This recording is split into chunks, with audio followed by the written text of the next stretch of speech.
En el nombre del Padre, y del Hijo, y del Espíritu Santo. Amén. Con gozo el corazón cante la vida, presencia y maravilla del Señor.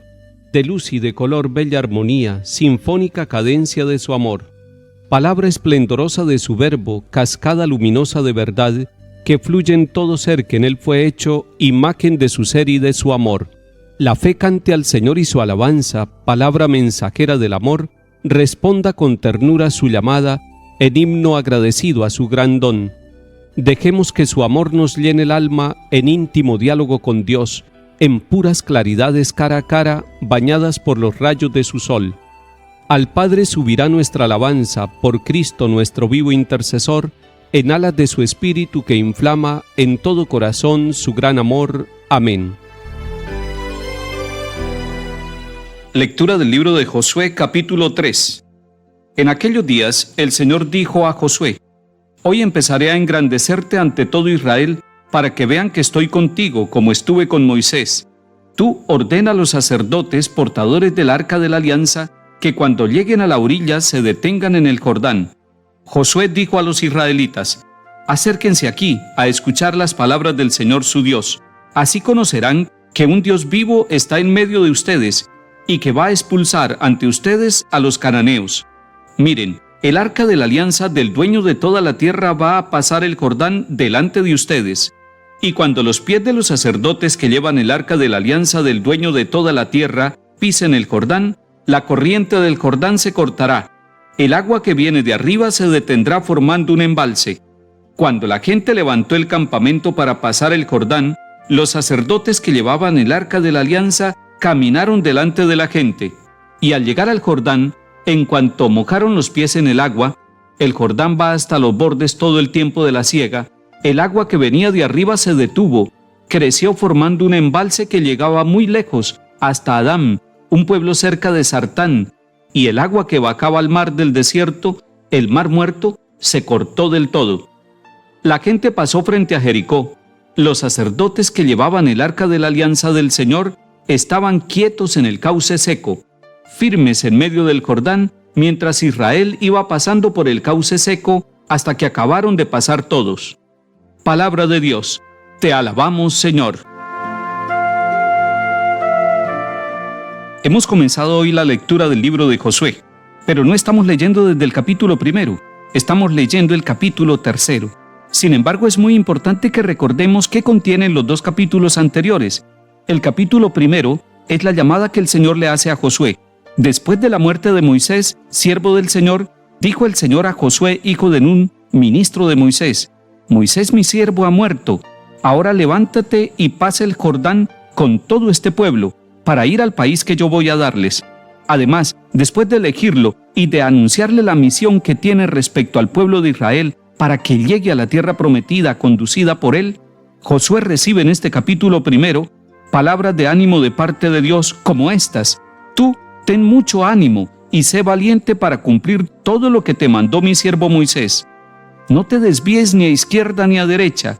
Y más adelante vuelve a decirle: ánimo, sé valiente. El Señor que eligió a Josué lo está animando para que pueda cumplir su misión. Todos nosotros, hombres y mujeres, también somos llamados a una misión. Josué es invitado a ser continuador de la obra que inició Dios a través de Moisés. En el capítulo 2 nos encontramos en este libro de Josué una escena interesante. Josué manda unos nuevos exploradores, unos espías del pueblo de Israel, adelantándose a Jericó para conocer la tierra, para ver la realidad. Allí son detectados y tienen que esconderse en la casa de una prostituta llamada Rahab. Y allí, en esa casa de la prostituta, ella los esconde y los libra de la muerte. No son capturados y ellos después pueden volver a encontrarse con Josué, quien los esperaba con la información que trajeran del pueblo. Dios ha elegido lo pobre del mundo para salvar a la humanidad. Ella se convirtió también en un instrumento de Dios, no solamente para salvar a los espías de Josué, sino para permitir que el plan de Dios se realizara. Y ahora sí, aterricemos en el capítulo 3, que estamos leyendo en el día de hoy. Tiene dos elementos centrales: el arca y el río. El arca, el símbolo de la alianza y de la presencia de Dios. el Dios de la alianza, el Dios vivo, el Dios que camina con el pueblo de Israel y que está acompañando a Josué, así como acompañó a Moisés, hace un prodigio. El río, tocado por los pies de los sacerdotes que portan el arca, se detiene en su cauce, y es un signo maravilloso de la presencia liberadora de Dios. El segundo signo importante es el río. En el capítulo 3 de Josué se nos está diciendo que así como la salida de Egipto encontró un obstáculo que era el paso del Mar Rojo, y Dios superó este obstáculo de manera prodigiosa para que el pueblo empezara el camino por el desierto, ahora después de todo el caminar por el desierto, llega una nueva prueba: cómo cruzar el Jordán, y es Dios con el arca, con su presencia, con su poder, quien soluciona este problema para que el pueblo pueda, cruzando el río, llegar a la libertad. Que el Señor hoy nos ayude a cruzar el río de nuestros obstáculos, de nuestros problemas, con la presencia de Dios, con el arca de la alianza de Dios, que hoy son los sacramentos, que es la palabra y que es la iglesia, para que de esa manera podamos nosotros llegar al encuentro de la tierra que el Señor nos ha prometido.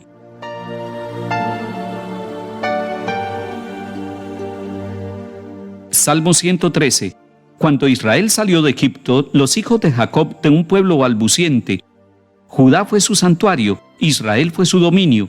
El mar al verlos huyó, el Jordán se echó atrás, los montes saltaron como carneros, las colinas como corderos. ¿Qué te pasa, mar, que huyes, y a ti, Jordán, que te echas atrás? Y a ustedes, montes que saltan como carneros, colinas que saltan como corderos.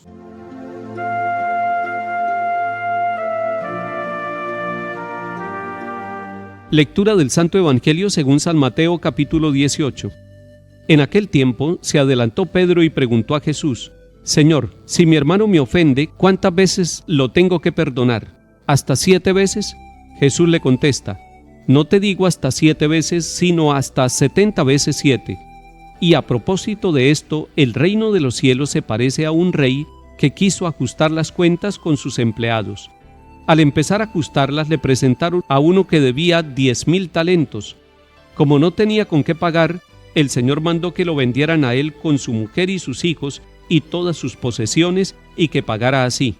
El empleado, arrojándose a sus pies, le suplicaba diciendo: Ten paciencia conmigo y te lo pagaré todo. El Señor tuvo lástima de aquel empleado y lo dejó marchar, perdonándole toda la deuda.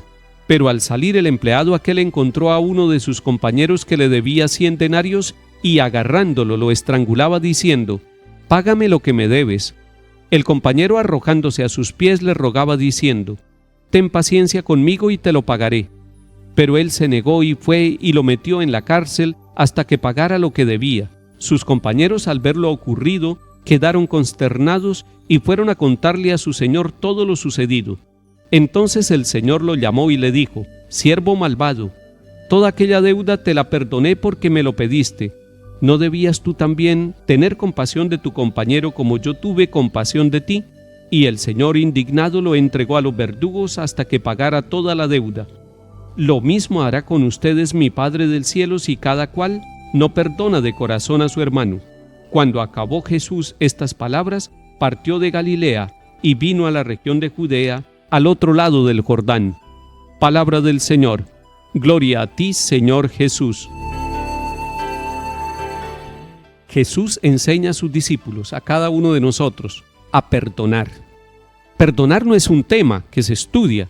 Perdonar es una actitud que se vive.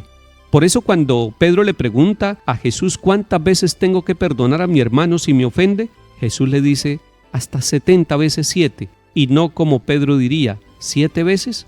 Y a Pedro le parecía mucho tener que perdonar 7 veces. Pero Jesús le dice: mucho más. Se perdona siempre. Y perdonando se aprende a perdonar. No se hace un curso de perdón. Sencillamente perdonando se aprende a perdonar. Y cuando uno aprende a pedir perdón también por las equivocaciones propias, entiende lo importante que es el ser perdonado. Cuando nosotros pensamos en la iglesia, en el sacramento del perdón, tenemos una maravillosa experiencia. El Señor nos perdona a nosotros 70 veces 7.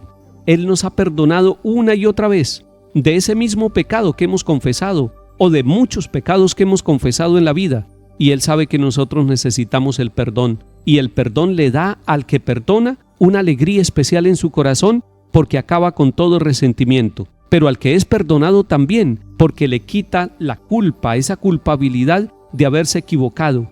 Cuando uno es capaz de perdonar al otro, lo está liberando, y cuando uno es capaz de pedir perdón, se está liberando uno de aquellos errores que ha cometido en la vida. El perdón es un acto de liberación, es un acto de misericordia y de amor.